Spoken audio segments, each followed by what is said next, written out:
नारायणं नमस्कृत्य नरं चैव नरोत्तमं देवीं सरस्वतीं व्यासं ततो जयमुदीरयेत्। श्रीगणेशाय नमः। श्रीसरस्वत्यै नमः।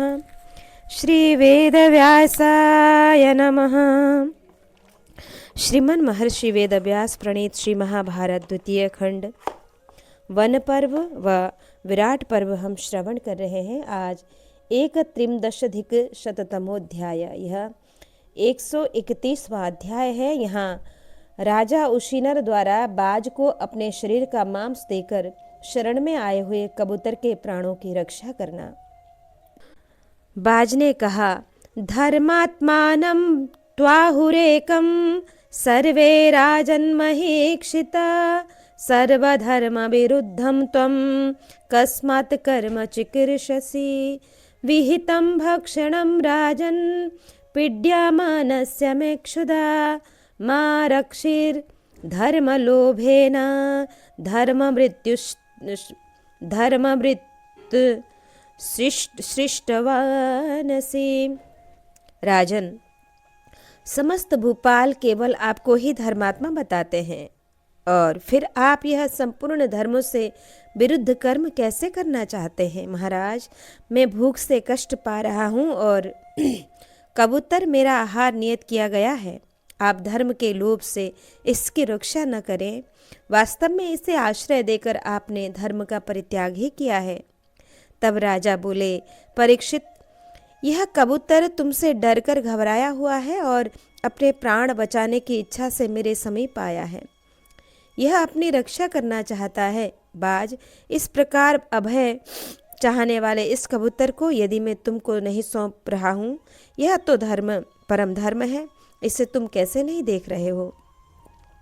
बाज, देखो, यह बेचारा कबूतर किस प्रकार भय से व्याकुल हो थर थर काँप रहा है।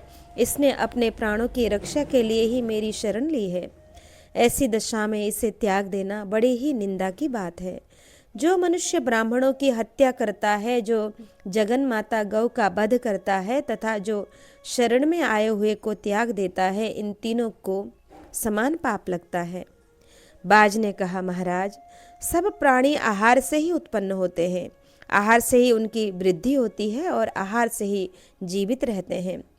जिसको त्यागना बहुत कठिन है, उस अर्थ के बिना भी मनुष्य बहुत दिनों तक जीवित रह सकता है, परंतु भोजन छोड़ देने पर कोई भी अधिक समय तक जीवन धारण नहीं कर सकता।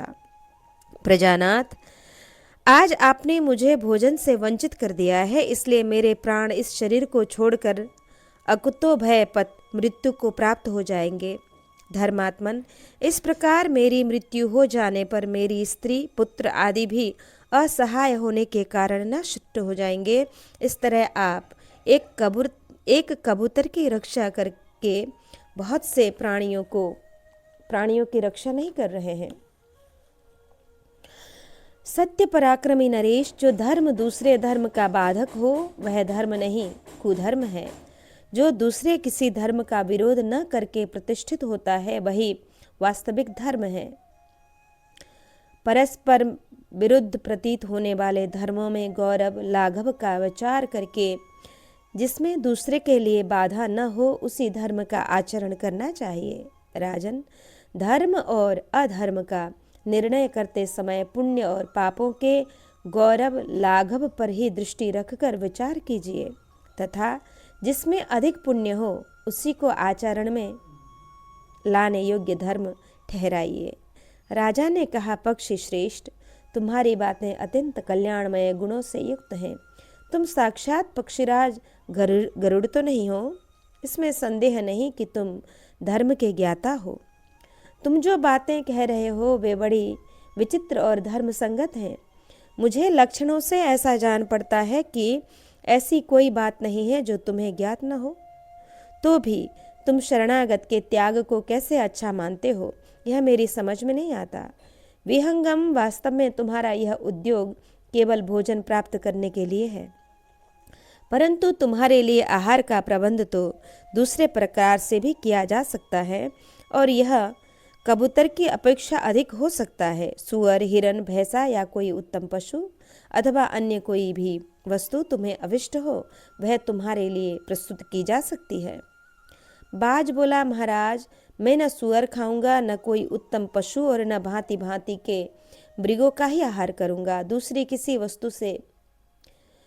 वस्तु से भी मुझे क्या लेना है। क्षत्रिय शिरोमणे, विधाता ने मेरे लिए भोजन नियत किया है, वह तो यह कबूतर ही है। अतः भूपाल, इसी को मेरे लिए छोड़ दीजिए। यह सनातन काल से चला आ रहा है कि बाज कबूतरों को खाता है। राजन, धर्म के सारभूत तत्व को न जानकर आप केले के खंबे जैसे सारहीन धर्म का आश्रय न लीजिए। राजा ने कहा, विहंगम, मैं शिवी देश का समृद्धशाली राज्य तुम्हें सौंप दूंगा और भी जिस वस्तु की तुम्हें इच्छा हो वह सब दे सकता हूं मैं, किंतु शरण लेने की इच्छा से आए हुए इस पक्षी को नहीं त्याग सकता। पक्षी श्रेष्ठ शेन, जिस काम के करने से तुम इसे छोड़ सको वह मुझे बताओ, मैं वही करूंगा, किंतु इस कबूतर को तो नहीं दूंगा। बाज बोला, महाराज, उशी नर कि यदि आपका इस कबूतर पर स्नेह है तो इसके बराबर अपना मांस काट कर तराजू में रखिए। नृपश्रेष्ठ, जब वह तौल में इस कबूतर के बराबर हो जाए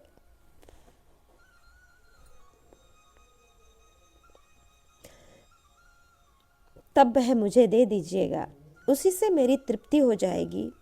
राजा ने कहा, बाज, तुम जो मेरे मांस मांग रहे हो इसे मैं अपने ऊपर तुम्हारी बहुत बड़ी कृपा मानता हूं, अतः मैं अभी अपना मांस तराजू पर रखकर तुम्हें दिए देता हूं। लोमश जी कहते हैं, कुंती नंदन, तत्पश्चात परम धर्मज्ञ राजा उशीनर ने स्वयं अपना मांस काटकर उस कबूतर के साथ तौलना आरंभ किया, किंतु दूसरे पल्ले में रखा हुआ कबूतर उस मांस की अपेक्षा अधिक भारी निकला। तब महाराज उशीनर ने पुनः अपना मांस काट कर चढ़ाया। इस प्रकार बार बार करने पर भी जब वह मांस कबूतर के बराबर न हुआ तब सारा मांस काट लेने के पश्चात वे स्वयं ही तराजू पर चढ़ गए। बाज बोला,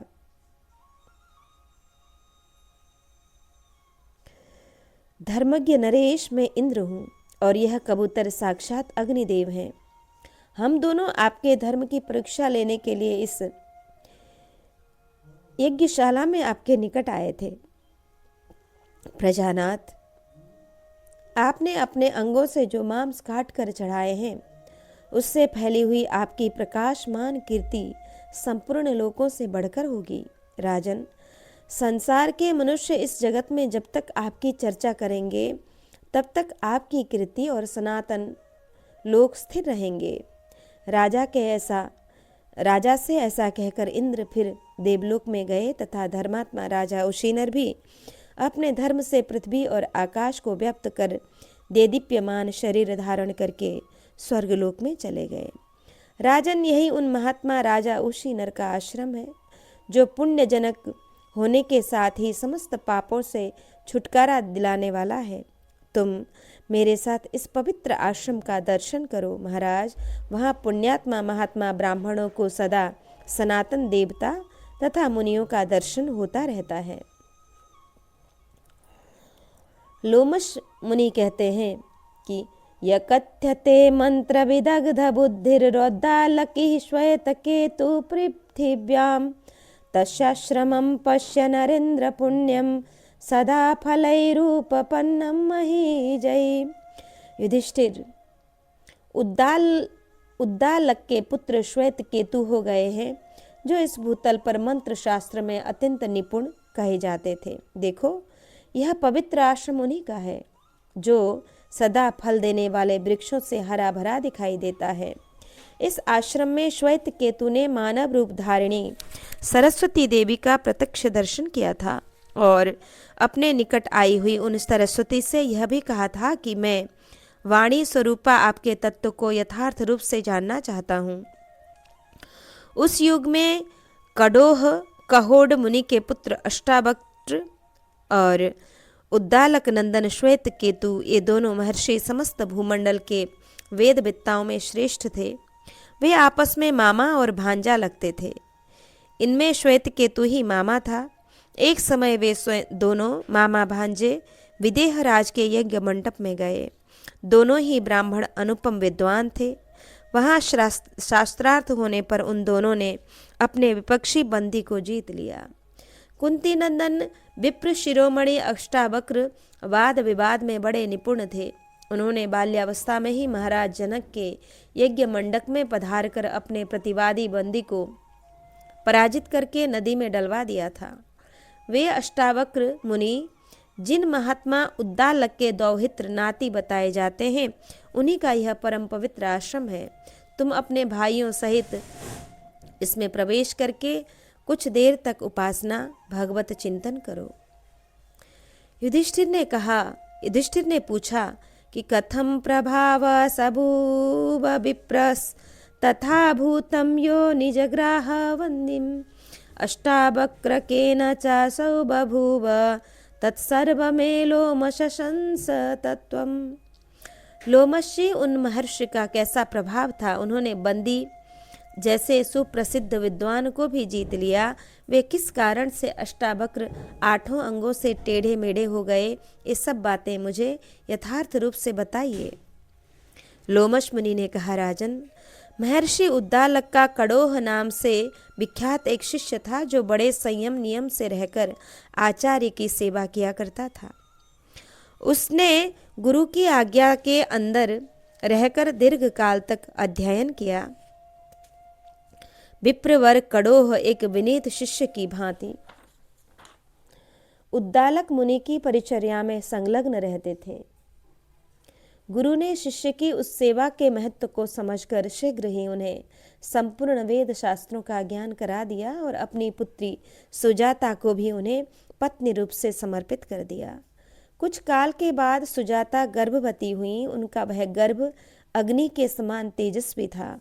एक दिन स्वाध्याय में लगे हुए अपने पिता कड़ोह मुनि से उस गर्भस्थ बालक ने कहा, पिताजी, आप रात भर वेद पाठ करते हैं तो भी आपका वह अध्ययन अच्छी प्रकार से शुद्ध उच्चारण पूर्वक नहीं हो पाता। शिष्यों के बीच में बैठे हुए महर्षि कड़ोह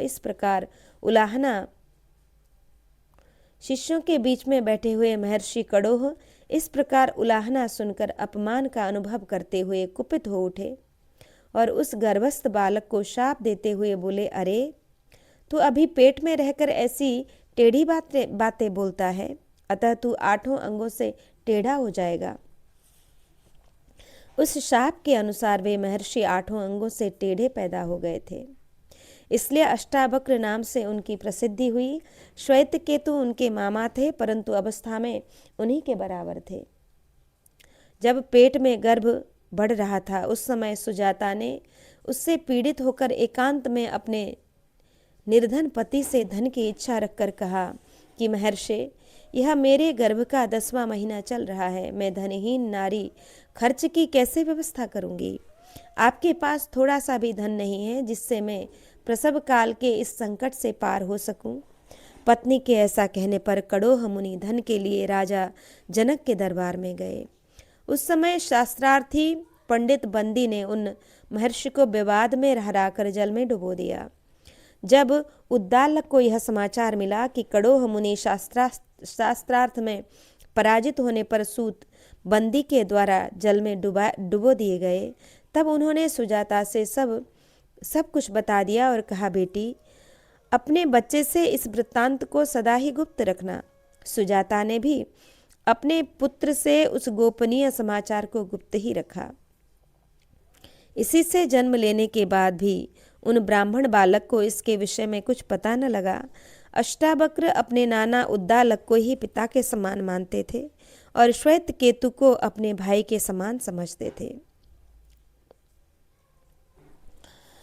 तदंतर एक दिन जब अष्टावक्र की आयु 12 वर्ष की थी और वे पितृतुल्य उद्दालक मुनि की गोद में बैठे हुए थे, उसी समय श्वेत केतु वहां आए और रोते हुए अष्टावक्र का हाथ पकड़कर उन्हें दूर दूर खींच ले गए। इस इस प्रकार अष्टावक्र को दूर हटाकर श्वेत केतु ने कहा, यह तेरे बाप की गोदी नहीं है।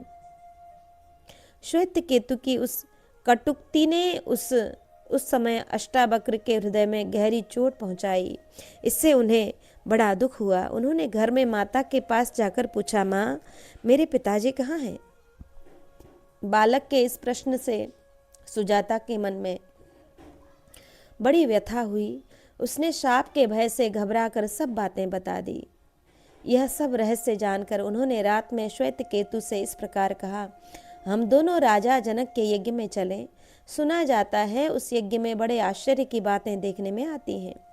हम दोनों वहाँ विद्वान ब्राह्मणों का शास्त्रार्थ सुनेंगे और वही उत्तम पदार्थ भोजन करेंगे। वहाँ जाने से हम लोगों की प्रवचन शक्ति एवं जानकारी बढ़ेगी और हमें सुमधुर स्वर में वेद मंत्रों का कल्याणकारी घोष सुनने का अवसर मिलेगा।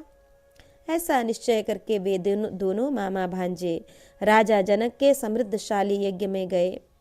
अष्टावक्र की यज्ञ मंडप में मार्ग में ही राजा से भेंट हो गई। उस समय राजा सेवक इन्हें रास्ते से दूर हटाने लगे। तब वे इस प्रकार बोले। अष्टावक्र ने कहा, अंधस्य पंथा बधिरस्य पंथः स्त्रियः पंथा भारवाहस्य पंथः राज्ञः पंथा ब्राह्मणेन समित्य तु ब्राह्मणस्यैव पंथः। अष्टावक्र बोले, राजन, जब तक ब्राह्मण से सामना न हो तब तक अंधे का मार्ग, बहरे का मार्ग, स्त्री का मार्ग, बोझ ढोने वाले का मार्ग तथा राजा का मार्ग उसके जानने के लिए छोड़ देना चाहिए। परंतु यदि ब्राह्मण सामने मिल जाए तो सबसे पहले उसी को मार्ग देना चाहिए। राजा ने कहा, ब्राह्मण कुमार, लो, मैंने तुम्हारे लिए आज यह मार्ग दे दिया। तुम जिससे जाना चाहो उसी मार्ग से इच्छा अनुसार चले जाओ। आग कभी छोटी नहीं होती। देवराज इंद्र भी सदा ब्राह्मणों के आगे मस्तक झुकाते हैं। अष्टावक्र बोले, राजन, हम दोनों आपका यज्ञ देखने के लिए आए हैं। नरेंद्र, इसके लिए हम दोनों के हृदय में प्रबल उत्कंठा है। हम दोनों यहाँ अतिथि के रूप में उपस्थित हैं और इस यज्ञ में प्रवेश करने के लिए हम तुम्हारे द्वारपाल की आज्ञा चाहते हैं।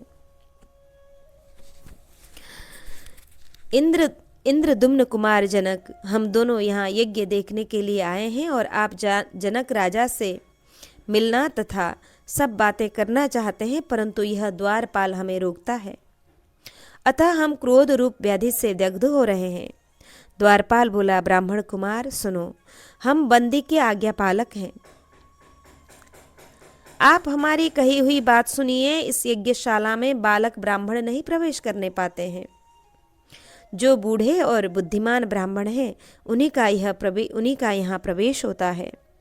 अष्टावक्र बोले कि द्वारपाल, यदि यहाँ वृद्ध ब्राह्मणों के लिए प्रवेश का द्वार खुला है तब तो हमारा प्रवेश होना भी उचित ही है, क्योंकि हम लोग वृद्ध ही हैं। हमने ब्रह्मचर्य का पालन किया है तथा हम वेद के प्रभाव से संपन्न भी हैं। साथ ही हम गुरुजनों के सेवक, जितेंद्रिय तथा ज्ञान शास्त्र में परिनिष्ठित भी हैं।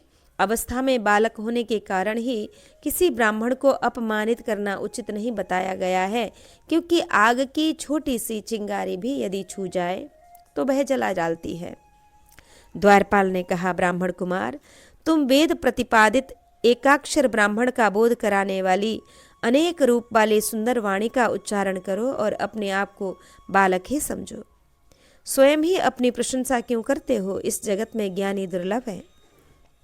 अष्टावक्र बोले, द्वारपाल, केवल शरीर बढ़ जाने से किसी की बढ़ती नहीं समझी जाती है। जैसे सेमल के फल की गांठ बढ़ने पर भी सारहीन होने के कारण वह व्यर्थ ही है।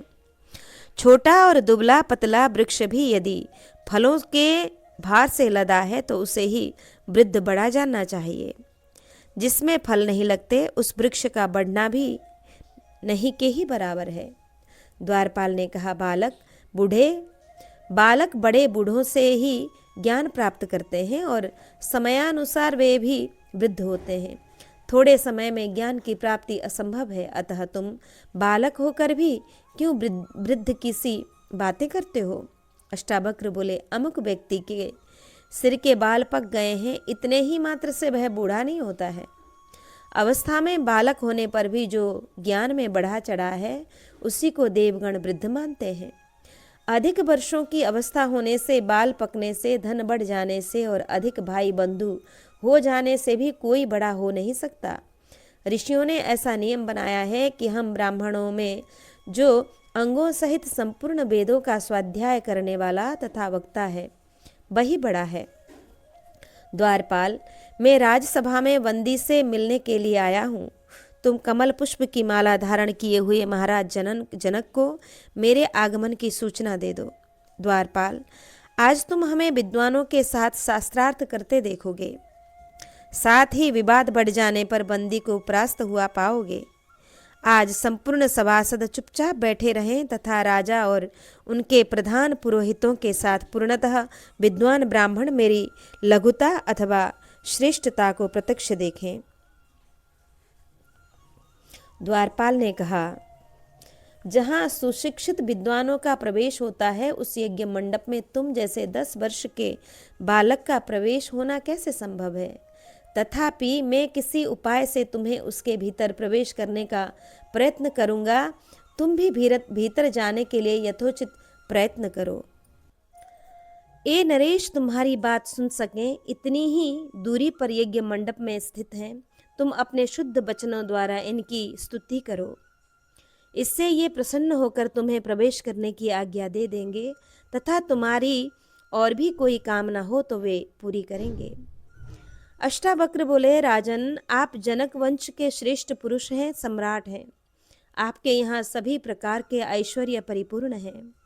वर्तमान समय में केवल आप ही उत्तम यज्ञ कर्मों का अनुष्ठान करने वाले हैं, अथवा पूर्व काल में एकमात्र राजा ययाति ऐसे हो चुके हैं। हमने सुना है कि आपके यहाँ बंदी नाम से प्रसिद्ध कोई विद्वान है, जो वाद विवाद के मर्म को जानने वाले कितने ही वृद्ध ब्राह्मणों को शास्त्रार्थ में हराकर वश में कर लेते हैं और फिर आपके ही दिए हुए विश्वसनीय पुरुषों द्वारा उन सबको निशंक होकर पानी में डुबा देते हैं। मैं ब्राह्मण के समीप यह समाचार सुनकर अद्वैत ब्रह्म के विषय में वर्णन करने के लिए यहाँ आया हूँ। वे बंदी कहाँ हैं? मैं उनसे मिलकर उनके तेज को उसी प्रकार शांत कर दूंगा जैसे सूर्य ताराओं की ज्योति को विलुप्त कर देते हैं। राजा बोले, ब्राह्मण कुमार, तुम अपने विपक्ष की प्रवचन शक्ति को जाने बिना ही बंदी को जीतने की इच्छा रखते हो। जो प्रतिवादी के बल को जानते हो वे ही ऐसी बातें कह सकते हैं। वेदों का अनुशीलन करने वाले बहुत से ब्राह्मण बंदी का प्रभाव देख चुके हैं। तुम्हें इस बंदी की शक्ति का कुछ भी ज्ञान नहीं है, इसलिए उसे जीतने की इच्छा कर रहे हो। आज से पहले कितने ही विद्वान ब्राह्मण बंदी से मिले हैं। सामने ताराओं का प्रकाश फीका पड़ जाता है, उसी प्रकार वे बंदी के सामने हतप्रद हो गए हैं। तात, कितने ही ज्ञानोन्मत्त ब्राह्मण बंदी को जीतने की अभिलाषा रखकर शास्त्रार्थ की घोषणा करते हुए आए हैं, किंतु उनके निकट पहुंचते ही उनका प्रभाव नष्ट हो गया है। इतना ही नहीं, वे पराजित एवं तिरस्कृत हो चुपचाप राजसभा से निकल गए हैं। फिर वे अन्य सदस्यों के साथ वार्तालाप ही कैसे कर सकते हैं? अष्टावक्र बोले, महाराज, अभी बंदी को हम जैसों का साथ शास्त्रार्थ करने का अवसर नहीं मिला है, इसलिए वह सिंह बना हुआ है और निडर होकर बातें करता है। आज मुझसे जब उसकी भेंट होगी, उस समय वह पराजित होकर मुर्दे की भांति सो जाएगा, ठीक उसी तरह जैसे रास्ते में टूटा हुआ छकड़ा जहाँ का तहाँ पड़ा रह जाता है, उसका पहिया एक पग भी आगे नहीं बढ़ता। तब राजा ने परीक्षा लेने के लिए कहा, जो पुरुष 3 अवयव, 12 अंश, 24 पर्व और 360 अरों वाले पदार्थ को जानता है, उसी के प्रयोजन को समझता है, वह उच्च कोटि का ज्ञानी है। अष्टावक्र बोले, महाराजन, जिसमें 12 अमावस्या और 12 पूर्णिमा रूपी 24 पर्व, ऋतु रूप 6 नाभि, मास रूप 12 अंश और दिन रूप 360 अरे हैं, वह निरंतर घूमने वाला संवत्सर रूप कालचक्र आपकी रक्षा करे। राजा ने पूछा, जो दो घड़ियों की भांति संयुक्त रहती है एवं जो बाज पक्षी की भांति हठात गिरने वाली है, उन दोनों के गर्भ को देवताओं में से कौन धारण करता है तथा वे दोनों किस गर्भ को उत्पन्न करती है? अष्टावक्र बोले, राजन, वे दोनों तुम्हारे शत्रुओं के घर पर भी कभी न गिरे। वायु जिसका सारथी है वह मेघ रूप देव ही इन दोनों के गर्भ को धारण करने वाला है और ये दोनों उस मेघ रूप गर्भ को उत्पन्न करने वाले हैं। राजा ने पूछा, सोते समय कौन नेत्र नहीं मूंदता? जन्म लेने के बाद कितने गति होती हैं? जिसके हृदय नहीं होता और कौन वेग को बढ़ाता है? कौन वेग से बढ़ता है? अष्टावक्र बोले, मछली सोते समय भी आंख नहीं मूंदती, अंडा उत्पन्न होने पर चेष्टा नहीं करता, पत्थर के हृदय नहीं होता और नदी वेग से बहती है। राजा ने कहा, ब्राह्मण, आपकी शक्ति तो देवताओं के समान है। मैं आपको मनुष्य नहीं मानता, आप बालक भी नहीं हैं, मैं तो आपको वृद्ध ही समझता हूँ। वाद विवाद करने में आपके समान दूसरा कोई नहीं है, अतः आपको यज्ञ मंडप में जाने के लिए द्वार प्रदान करता हूँ। यही बंदी है जिससे आप मिलना चाहते थे। अष्टावक्र बोले कि जनक, इस सभा में सब ओर से अप्रतिम प्रभावशाली राजा आकर एकत्र हुए हैं, परंतु मैं इन सब के बीच में वादियों में प्रधान बंदी को ही नहीं पहचान पाता हूँ। यदि पहचान लूँ तो अगाध जल में हंस की भांति उन्हें अवश्य पकड़ लूँगा। अपने को अतिवादी मानने वाले बंदी, तुमने पराजित हुए पंडितों को पानी में डुबा देने का नियम रखा है, किंतु आज मेरे सामने तुम्हारी बोली बंद हो जाएगी। जैसे प्रलय काल के प्रज्वलित अग्नि के समीप नदियों का प्रवाह सूख जाता है, उसी प्रकार मेरे सामने आने पर तुम भी सूख जाओगे, तुम्हारी वाद शक्ति नष्ट हो जाएगी। बंदी, आज मेरे सामने स्थिर होकर बैठो। बंदी ने कहा, मुझे सोता हुआ सिंह समझकर न जगाओ, न छेड़ो। अपने जबड़ों को चाटता हुआ विषैला सर्प मानो। तुमने पैरों से ठोकर मारकर मेरे मस्तक को कुचल दिया है। अब जब तक तुम डस लिए नहीं जाते तब तक तुम्हें छुटकारा नहीं मिल सकता, इस बात को अच्छी तरह समझ लो। जो देहधारी अत्यंत दुर्बल होकर भी अहंकारवश अपने हाथ से पर्वत पर चोट करता है, उसके हाथ और नख विदीर्ण हो जाते हैं। उस चोट से पर्वत में घाव होता दिखाई नहीं पड़ता। अष्टावक्र बोले, जैसे सब पर्वत मैनाक से छोटे हैं, सारे बछड़े बैलों से लघुतर हैं, उसी प्रकार भूमंडल के समस्त राजा मिथिला नरेश महाराज जनक की अपेक्षा निम्न श्रेणी के हैं। राजन, जैसे देवताओं में महेंद्र श्रेष्ठ हैं और नदियों में गंगा श्रेष्ठ हैं, उसी प्रकार सब राजाओं में एकमात्र आप ही उत्तम हैं। अब बंदी को मेरे निकट बुलवाइए। लोमश मुनि कहते हैं, युधिष्ठिर, बंदी के सामने आ जाने पर राजसभा में गरजते हुए अष्टावक्र ने बंदी से कुपित होकर इस प्रकार कहा, मेरी पूछी हुई बात का उत्तर तुम दो और तुम्हारी बात का उत्तर मैं देता हूँ। तब बंदी ने कहा, अष्टावक्र, एक ही अग्नि अनेक प्रकार से प्रकाशित होती है, एक ही सूर्य इस संपूर्ण जगत को प्रकाशित करता है। शत्रुओं का नाश करने वाला देवराज इंद्र एक ही वीर है तथा पितरों का स्वामी यमराज भी एक ही है। अष्टावक्र बोले, जो दो मित्रों की भांति सदा विचरते हैं वे इंद्र और अग्नि दो देवता हैं। परस्पर मित्र भाव रखने वाले देवर्षि नारद और पर्वत भी दो ही हैं। अश्विनी कुमारों की संख्या भी दो ही है। रथ के पहिए भी दो ही होते हैं तथा विधाता ने एक दूसरे के जीवन संगी पति और पत्नी भी दो ही बनाए हैं। बंदी ने कहा, यह संपूर्ण प्रजा कर्मवश देवता, मनुष्य और तिर्यक रूप तीन प्रकार का जन्म धारण करती है। ऋक्, साम और यजु, ये तीन वेद ही परस्पर संयुक्त हो वाजपेय आदि यज्ञ कर्मों का निर्वाह करते हैं। अधर्व्यु लोग प्रातः सवन मध्याह्न सवन और सायं सवन के भेद से 3 सवनों यज्ञों का भी अनुष्ठान करते हैं। कर्मानुसार प्राप्त होने वाले भोगों के लिए स्वर्ग, मृत्यु और नरक, ये लोग भी 3 ही बताए गए हैं। और मुनियों में सूर्य, चंद्र और अग्नि रूप 3 ही प्रकार की ज्योतियां बतलाई गई हैं। अष्टावक्र ने कहा कि ब्राह्मणों के लिए आश्रम 4 हैं, वर्ण भी 4 हैं और इस यज्ञ का भार वहन करते हैं और मुख्य दिशाएं भी 4 हैं, वर्ण भी 4 ही हैं तथा गो अर्थात वाणी भी सदा 4 ही और चरणों से युक्त बताई गई है। बंदी ने कहा, यज्ञ की अग्नि गार्हपत्य, दक्षिणाग्नि, आवहनीय, सम्य और आवसत्य के भेद से 5 प्रकार की कही गई है। पंक्ति छंद भी 5 पादों से ही बनता है। यज्ञ भी 5 ही हैं, देव यज्ञ, पितृ यज्ञ, ऋषि यज्ञ, भूत यज्ञ और मनुष्य यज्ञ। इस प्रकार इंद्रियों की संख्या भी 5 ही है। वेद में 5 वेणी वाली पंचचूड़ा अप्सरा का वर्णन देखा गया है तथा लोकों में 5 नदियों से विशिष्ट पुण्यमय पंचनद प्रदेश विख्यात हैं।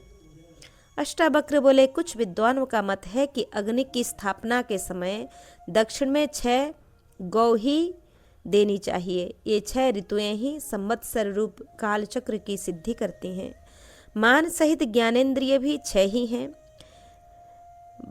कृत्तिकाओं की संख्या 6 ही है तथा संपूर्ण वेदों में साध्यस्क नामक यज्ञ भी 6 ही देखे गए हैं।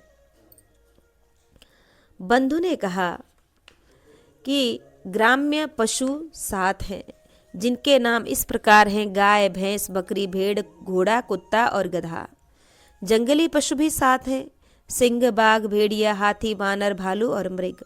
गायत्री, उष्णिक, अनुष्टुप, बृहति, पंक्ति, त्रिष्टुप और जगति, ये 7 ही छंद एक एक यज्ञ का निर्वाह करते हैं। सप्तर्षि नाम से प्रसिद्ध ऋषियों की संख्या भी 7 ही है। मरीचि, अत्रि, पुलह, पुलस्त्य, क्रतु, अंगिरा और वशिष्ठ।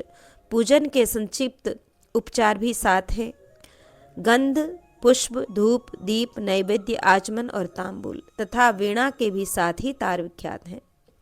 अष्टावक्र बोले, तराजू में लगी हुई सन की डोरियां भी 8 ही होती हैं, जो सैकड़ों का। देवताओं में वसुओं की संख्या भी 8 ही सुनी गई है और संपूर्ण यज्ञों में 8 कोण के ही यूप निर्माण किए जाते हैं। बंदी ने कहा, पितृयज्ञ में समाधि देकर अग्नि को उद्दीप्त करने के लिए जो मंत्र पढ़े जाते हैं उन्हें सामीधेनि ऋचा कहते हैं। उनकी संख्या 9 ही बताई गई है। यह जो नाना प्रकार की सृष्टि दिखाई देती है, इसमें प्रकृति, पुरुष, महतत्व, अहंकार तथा पंच तन्मात्रा, इन 9 पदार्थों का संयोग कारण है, ऐसा विज्ञ पुरुषों का कथन है। बृहति छंद के प्रत्येक चरणों में 9 अक्षर बताए गए हैं और 1 से लेकर 9 अंकों का ही योग सदा गणना के उपयोग में आता है। अष्टावक्र ने कहा, पुरुष के लिए संसार में 10 दिशाएं बताई गई हैं। 10 मिलकर ही पूरा 1 सहस्त्र कहा जाता है। गर्भवती स्त्रियां 10 मास तक ही गर्भ धारण करती हैं। निंदक भी 10 ही होते हैं। शरीर की अवस्थाएं भी 10 हैं तथा पूजनीय पुरुष भी 10 ही बताए गए हैं। 11 विषय हैं। इन्हें प्रकाशित करने वाली इंद्रियां भी 11 ही हैं और यज्ञ, याग आदि में धूप भी 11 ही होते हैं। प्राणियों के विकार भी 11 हैं तथा स्वर्गीय देवताओं में जो इंद्र कहलाते हैं उनकी संख्या भी 11 ही है। अष्टावक्र बोले, 1 संवत्सर में 12 महीने बताए गए हैं। जगती छंद का प्रत्येक पाद 12 अक्षरों का होता है। प्राकृत यज्ञ 12 दिनों का माना गया है। ज्ञानी पुरुष यहाँ 12 आदित्यों का वर्णन करते हैं। बंदी ने कहा, त्रयोदशी तिथि उत्तम बताई गई है तथा यह पृथ्वी 13 दीपों से युक्त है। लोमशी कहते हैं, इतना कहकर बंदी चुप हो गया। तब शेष आधे श्लोकों की पूर्ति अष्टावक्र ने इस प्रकार की। केशी नामक दानव ने भगवान विष्णु के साथ 13 दिनों तक युद्ध किया था। वेद में जो अतिशब्द विशिष्ट छंद बताए गए हैं उनका एक एक पाद 13 आदि अक्षरों से संपन्न होता है, अर्थात अति जगती छंद का एक पाद 13 अक्षरों का, अति शक्वरी का एक पाद 15 अक्षरों का, अतिष्ट का प्रत्येक पाद सहस्त्र अक्षरों का तथा अति धृति का हर एक पाद 19 अक्षरों का होता है। लोमशी कहते हैं, इतना सुनते ही सूत पुत्र बंदी चुप हो गया और मुंह नीचे किए किसी भारी सोच विचार में पड़ गया। इधर अष्टावक्र बोलते ही रहे। यह सब देखकर दर्शकों और श्रोताओं में महान कोलाहल मच गया।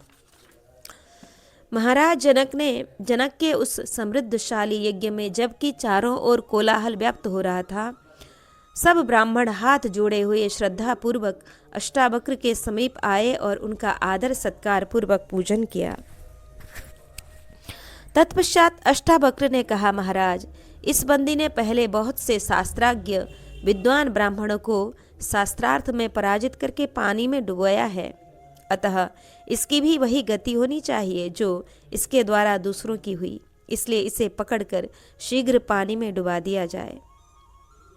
बंदी बोला, महाराज जनक, मैं राजा वरुण का पुत्र हूँ। मेरे पिता के यहाँ भी आपके इस यज्ञ के समान ही 12 वर्षों में पूर्ण होने वाला यज्ञ हो रहा है। उस यज्ञ के अनुष्ठान के लिए ही जल में डुबाने के बहाने कुछ चुने हुए श्रेष्ठ ब्राह्मणों को मैंने वरुणलोक में भेज दिया था। वे सबके सब वरुण का यज्ञ देखने के लिए गए हैं और अब पुनः लौट कर आ रहे हैं। मैं पूजनीय ब्राह्मण अष्टावक्र जी का सत्कार करता हूँ, जिनके कारण मेरा अपने पिता जी से मिलना होगा। अष्टावक्र बोले, महाराज, बंदी ने अपनी जिस वाणी, प्रवचन पटुता अथवा मेधा बुद्धिबल से विद्वान ब्राह्मणों को परास्त किया और समुद्र के जल में डुबोया है, उसकी उस वाक शक्ति को मैंने अपनी बुद्धि से किस प्रकार उखाड़ फेंका है, यह सब सभा में बैठे हुए विद्वान पुरुष मेरी बातें सुनकर ही जान गए होंगे। अग्नि स्वभाव से ही दहन करने वाला है, तो भी वह ज्ञेय विषय को तत्काल जानने में समर्थ है। इस कारण परीक्षा के समय जो सदाचारी और सत्यवादी होते हैं, उनके घरों को, शरीरों को छोड़ देता है, जलाता नहीं। वैसे ही संत लोग भी विनम्र भाव से बोलने वाले बालक पुत्रों के वचनों में से जो सत्य हो और हितकर बात होती है उसे चुन लेते हैं, उसे मान लेते हैं, उसकी अवहेलना नहीं करते। भाव यह कि तुमको मेरे वचनों का भाव समझकर उन्हें ग्रहण कर लेना चाहिए। राजन, जान पड़ता है तुमने लड़ोसे के पत्तों पर भोजन किया है या उसका फल खा लिया है, इसी से तुम्हारा तेज क्षीण हो गया है, अतः तुम बंदी की बात सुन रहे हो, अथवा इस बंदी द्वारा की गई स्तुतियां तुम्हें उत्तम कर रही हैं। यही कारण है कि अंकुश की मार खाकर भी न मानने वाले मतवाले हाथी की भांति तुम मेरी इन बातों को नहीं सुन रहे हो। जनक ने कहा, ब्राह्मण, मैं आपकी दिव्य एवं अलौकिक वाणी सुन रहा हूँ। आप साक्षात दिव्य स्वरूप हैं। आपने शास्त्रार्थ में बंदी को जीत लिया है। आपकी इच्छा भी पूरी की जा सकती है। देखिए, यह है आपके द्वारा जीता हुआ बंदी। अष्टावक्र बोले, महाराज, इस बंदी के जीवित रहने से मेरा कोई प्रयोजन नहीं है। यदि इसके पिता वरुण देव हैं तो उनके पास जाने के लिए इसे निश्चय ही जलाशय में डुबो दीजिए। बंदी ने कहा, राजन, मैं वास्तव में राजा वरुण का पुत्र हूँ, अतः जल में डुबोए जाने का मुझे कोई भय नहीं है। ये अष्टावक्र दीर्घ काल से नष्ट हुए अपने पिता कड़ोह को इस समय देखेंगे। लोमश जी कहते हैं, युधिष्ठिर, तदंतर महामना वरुण द्वारा पूजित हुए वे समस्त ब्राह्मण जो बंदी द्वारा जल में डुबोए गए थे, सहसा राजा जनक के समीप प्रकट हो गए। उस समय कड़ोह ने कहा, जनकराज, लोग इसलिए अच्छे कर्मों द्वारा पुत्र पाने की इच्छा रखते हैं क्योंकि जो कार्य मैं नहीं कर सका उसे मेरे पुत्र ने कर दिखाया।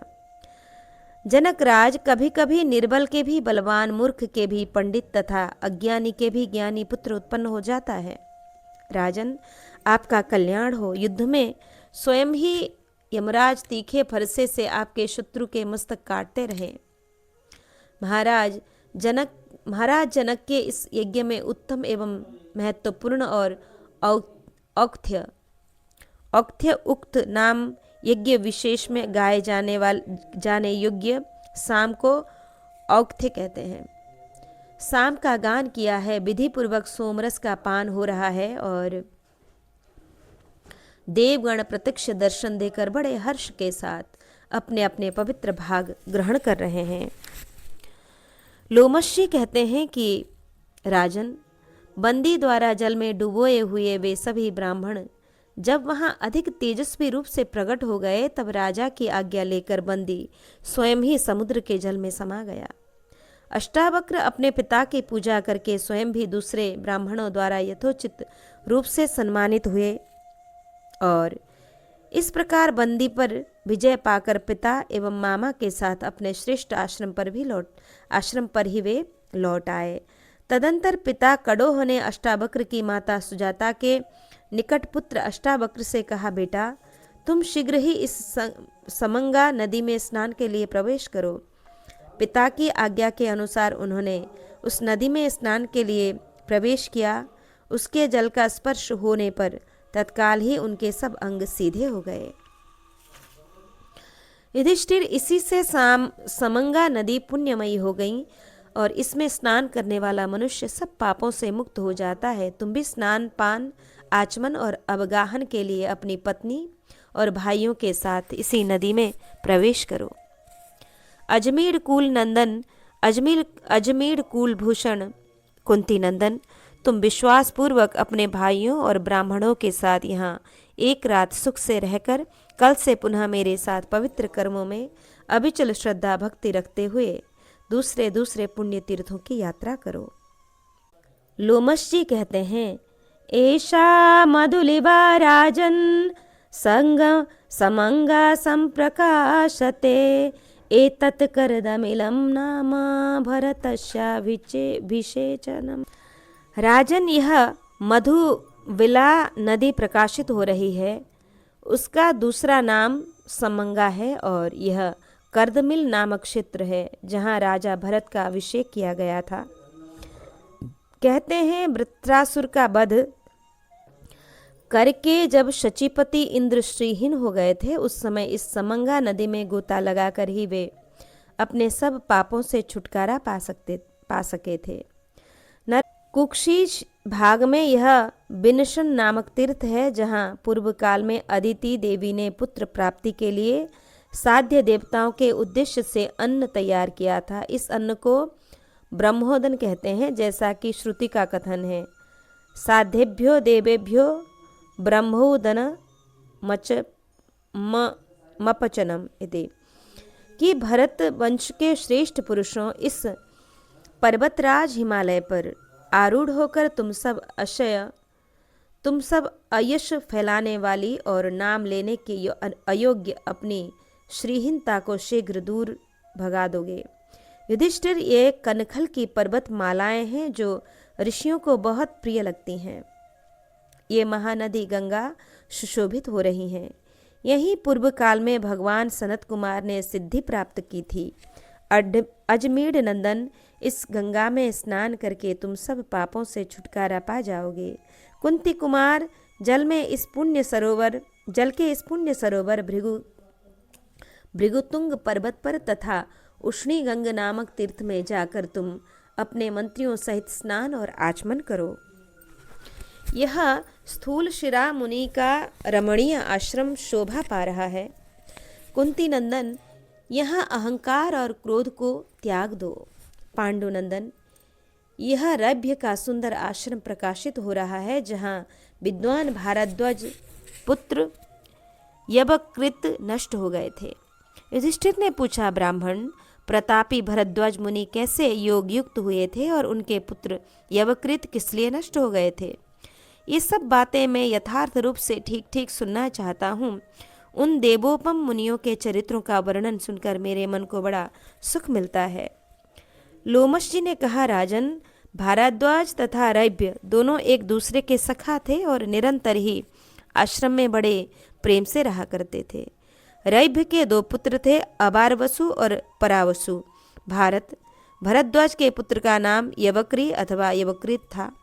भारत पुत्रों सहित रैभ्य बड़े विद्वान थे, परंतु भरद्वाज केवल तपस्या में संलग्न रहते थे। युधिष्ठिर, बाल्यावस्था से ही इन दोनों महात्माओं की अनुपम कीर्ति सब ओर फैल रही थी। निष्पाप युधिष्ठिर, यवकृत ने देखा कि मेरे तपस्वी पिता का लोग सत्कार नहीं करते, परंतु पुत्रों सहित रैभ्य का ब्राह्मणों द्वारा बड़ा आदर होता है। यह देख तपस्वी यवकृत को बड़ा संताप हुआ। पांडुनंदन वे क्रोध से अविष्ट हो वेदों का ज्ञान प्राप्त करने के लिए घोर तपस्या में लग गए। उन महातपस्वी ने अत्यंत प्रज्वलित अग्नि में अपने शरीर को तपाते हुए इंद्र के मन में संताप उत्पन्न कर दिया। युधिष्ठिर, तब इंद्र यवकृत के पास आकर बोले, तुम किस लिए यह उच्च कोटि की तपस्या कर रहे हो? यवकृत ने कहा, देव वृंद पूजित महेंद्र, मैं यह उच्च कोटि की तपस्या इसलिए करता हूँ कि द्विजातियों को बिना पढ़े ही सब वेदों का ज्ञान हो जाए। पाक शासन मेरा यह आयोजन स्वाध्याय के लिए ही है। कौशिक, मैं तपस्या द्वारा सब बातों का ज्ञान प्राप्त करना चाहता हूँ। प्रभो, गुरु के मुख से दीर्घ काल के पश्चात वेदों का ज्ञान हो सकता है, अतः मेरा यह महान प्रयत्न शीघ्र ही संपूर्ण वेदों का ज्ञान प्राप्त करने के लिए है। इंद्र बोले, विप्रर्षे, तुम जिस राह से जाना चाहते हो वह अध्ययन का मार्ग नहीं है। स्वाध्याय के समुचित मार्ग को नष्ट करने से तुम्हें क्या लाभ होगा? अतः जाओ, गुरु के मुख से ही अध्ययन करो।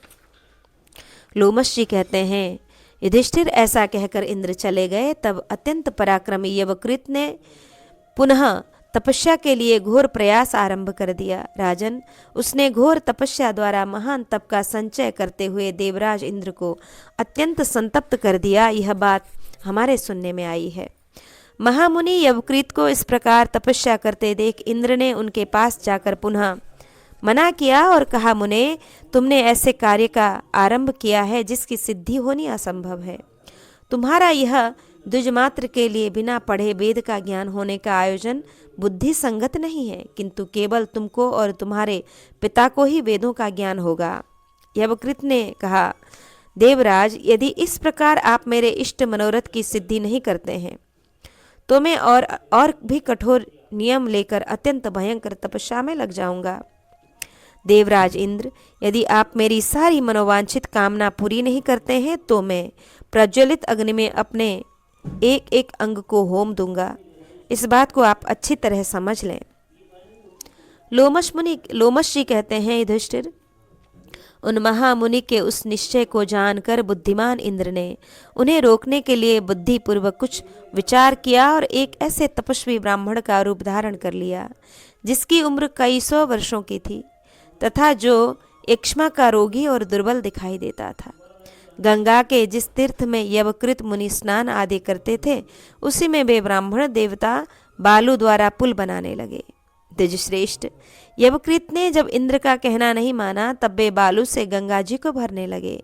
वे निरंतर एक एक मुट्ठी बालू गंगा जी में छोड़ देते थे और इस प्रकार उन्होंने यवकृत को दिखाकर पुल बांधने का कार्य आरंभ किया। मुनिवर, यवकृत ने देखा ब्राह्मण देवता पुल बांधने के लिए बड़े यत्नशील हैं। तब उन्होंने हंसते हुए इस प्रकार कहा, ब्राह्मण, यह क्या है? आप क्या करना चाहते हैं?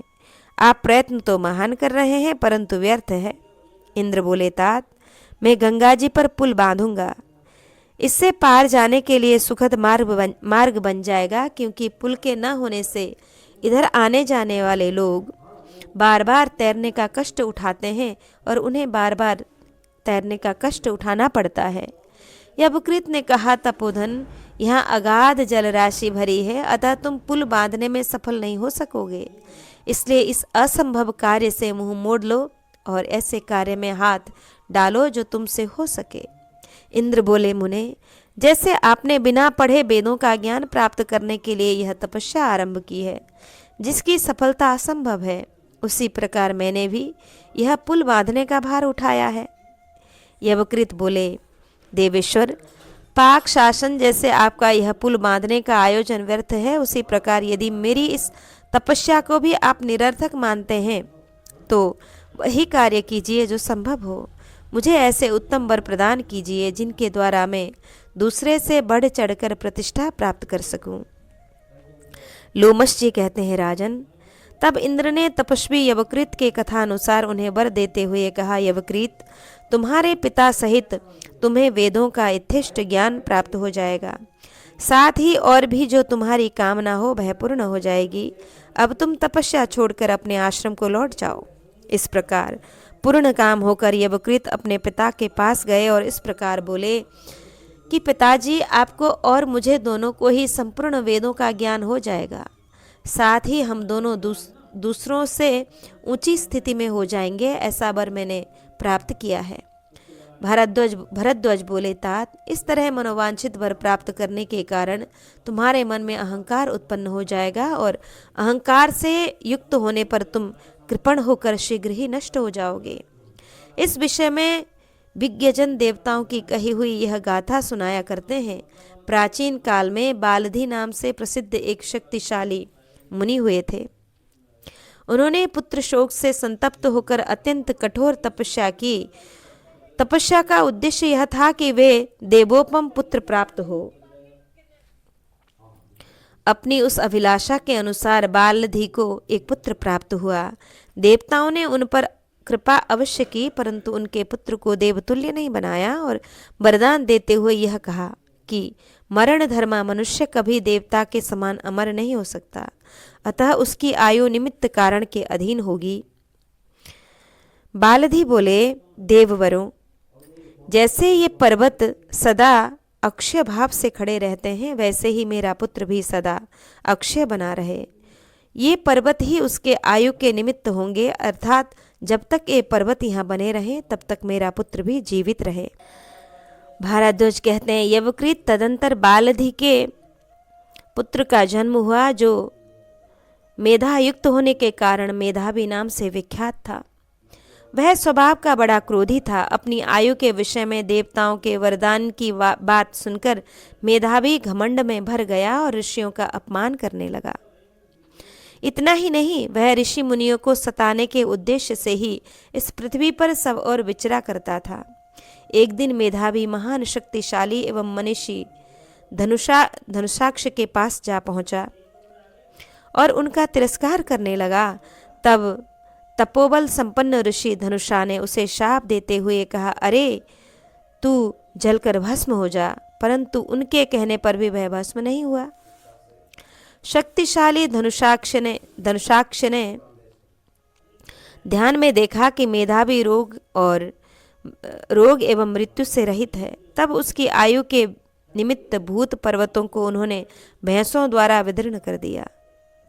निमित्त का नाश होते ही उस मुनि कुमार की सहसा मृत्यु हो गई। तदंतर पिता उस मरे हुए पुत्र को लेकर अत्यंत विलाप करने लगे। अधिक पीड़ित मनुष्यों की भांति उन्हें विलाप करते देख उन्हें वहाँ के समस्त वेदवेत्ता मुनिगण एकत्र हो जिस गाथा को गाने लगे उसे बताता हूँ, सुनो। मरण धर्मा मनुष्य किसी तरह दैव के विधान का उल्लंघन नहीं कर सकता। तभी तो धनुषाक्ष ने उस बालक की आयु के निमित्त भूत पर्वतों का भैंसों द्वारा भेदन करा दिया।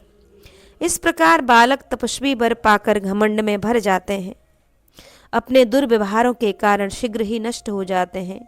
तुम्हारी भी यही अवस्था न हो, इसलिए सावधान किए देता हूँ।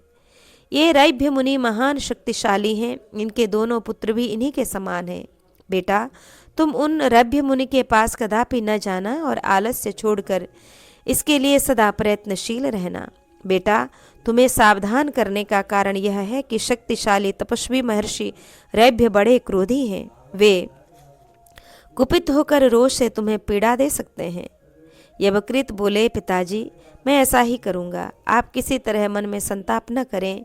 जैसे आप मेरे माननीय हैं, वैसे रैभ्य मुनि मेरे लिए पिता के समान हैं।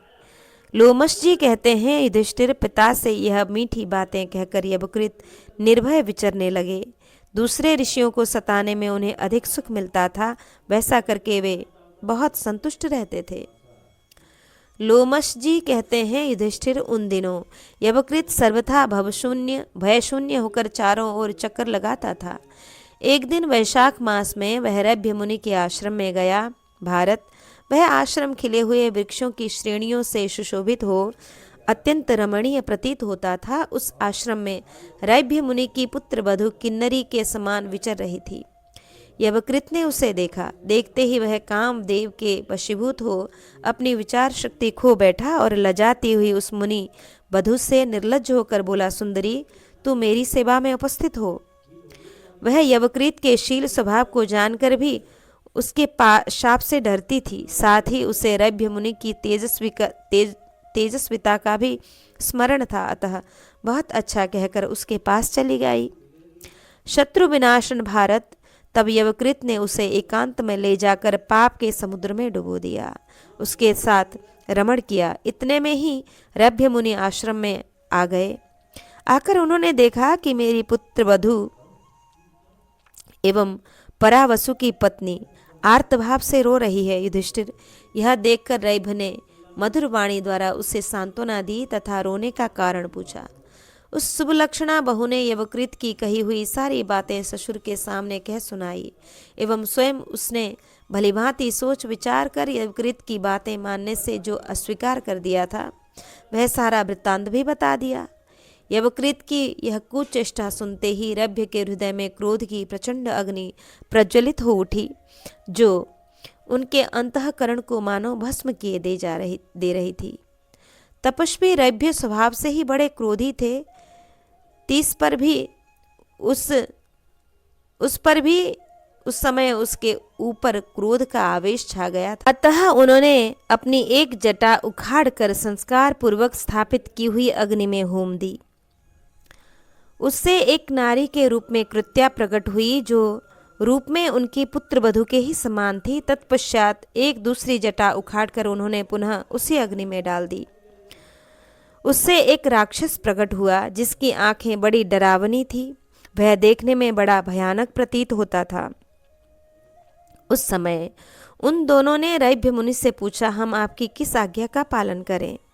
तब क्रोध में भरे हुए मुनि महर्षि ने कहा, यवकृत को मार डालो। उस समय बहुत अच्छा कहकर वे दोनों यवकृत के वध की इच्छा से उसका पीछा करने लगे। भारत, महामना रभ्य की रची हुई कृत्यारूप सुंदरी नारी ने पहले यवकृत के पास उपस्थित हो उसे मुंह में डालकर उसका कमंडलू हर लिया। कमंडलू खो जाने से यवकृत का शरीर उच्छिष्ट, जूठा या अपवित्र होने लगा। उस दशा में वह राक्षस हाथ में त्रिशूल उठाए यवकृत की ओर दौड़ा। राक्षस शूल हाथ में लिए मुझे मार डालने की इच्छा से मेरी ओर दौड़ा आ रहा है। यह देखकर यवकृत सहसा उठे और उस मार्ग से भागे जो एक सरोवर की ओर जाता था। इसके जाते ही सरोवर का पानी सूख गया। सरोवर को जलहीन हुआ देख यवकृत फिर तुरंत ही समस्त सरिताओं के पास गया, परंतु उसके जाने पर वे सब सूख गईं। तब हाथ में शूल लिए उस भयानक राक्षस के खदेड़ने पर यवकृत अत्यंत भयभीत हो सहसा अपने पिता के अग्निहोत्र गृह में घुसने लगा। अग्निहोत्र गृह में घुसने लगा। राजन, उस समय अग्निहोत्र गृह के अंदर एक शूद्र जातीय रक्षक नियुक्त था, जिसकी दोनों आंखें अंधी थी। उसने दरवाजे के भीतर घुसते ही यवकृत को बलपूर्वक पकड़ लिया और यवकृत वहीं खड़ा हो गया। शूद्र के द्वारा पकड़े गए यवकृत पर उस राक्षस ने शूल से प्रहार किया। इससे उसकी छाती फट गई और वह प्राण शून्य होकर वहीं गिर पड़ा। इस प्रकार यवकृत को मारकर राक्षस रभ्य के पास लौट आया और उनकी आज्ञा ले उस कृत्या स्वरूपा रमणी के साथ उनकी सेवा में रहने लगा। लोमश मुनि कहते हैं, कुंती नंदन, भरद्वाज मुनि प्रतिदिन का स्वाध्याय पूरा करके बहुत सी समिधाएं लिए आश्रम में आए। उस दिन से पहले सभी अग्नियां उनको देखते ही उठकर स्वागत करती थी, परंतु उस समय उनका पुत्र मारा गया था, इसलिए अशौच युक्त होने के कारण उनका अग्नियों ने पूर्ववत खड़े होकर स्वागत नहीं किया। अग्निहोत्र गृह में यह विकृति देखकर उन महातपस्वी भरद्वाज ने वहां बैठे हुए अंधे गृह रक्षक शूद्र से पूछा, दास, क्या कारण है कि आज अग्नियां पूर्ववत मेरा दर्शन करके प्रसन्नता नहीं प्रकट करती हैं? इधर तुम भी पहले जैसे समादर का भाव नहीं दिखाते हो। इस आश्रम में कुशल तो है ना? कहीं मेरा मंद बुद्धि पुत्र रैभ्य के पास तो नहीं चला गया? यह बात मुझे शीघ्र बताओ, क्योंकि मेरा मन शांत नहीं हो रहा है। शूद्र बोला, भगवान, अवश्य ही आपका यह मंदमती पुत्र रैभ्य के पास गया था। उसी का यह फल है कि एक महाबली राक्षस के द्वारा मारा जाकर पृथ्वी पर पड़ा है। राक्षस अपने हाथ में शूल लेकर इसका पीछा कर रहा था और यह अग्निशाला में घुसा जा रहा था। उस समय मैंने दोनों हाथों से पकड़कर इसे द्वार पर ही रोक लिया। निश्चय ही अपवित्र होने के कारण यह शुद्धि के लिए जल लेने की इच्छा रखकर यहाँ आया था, परंतु मेरे रोक देने से यह हताश हो गया। उस दशा में उस शूलधारी राक्षस ने इसके ऊपर बड़े वेग से प्रहार करके मेरे ही सामने इसे मार डाला। शूद्र का कहा हुआ यह अत्यंत अप्रिय वचन सुनकर भरद्वाज बड़े दुखी हो गए और अपने प्राण शून्य पुत्र को लेकर विलाप करने लगे। भारद्वाज ने कहा, बेटा, तुमने ब्राह्मणों के हित के लिए भारी तपस्या की थी। तुम्हारी तपस्या का यह उद्देश्य था कि द्विजों को बिना पढ़े ही सब वेदों का ज्ञान हो जाए। इस प्रकार महात्मा ब्राह्मणों के प्रति तुम्हारा स्वभाव अत्यंत कल्याणकारी था। किसी भी प्राणी के प्रति तुम कोई अपराध नहीं करते थे, फिर भी तुम्हारा स्वभाव कुछ कठोर हो गया था। तात, मैंने तुम्हें बार बार मना किया था कि तुम रैभ्य के आश्रम की ओर न देखना, परंतु तुम उसे देखने ही चले गए और वह तुम्हारे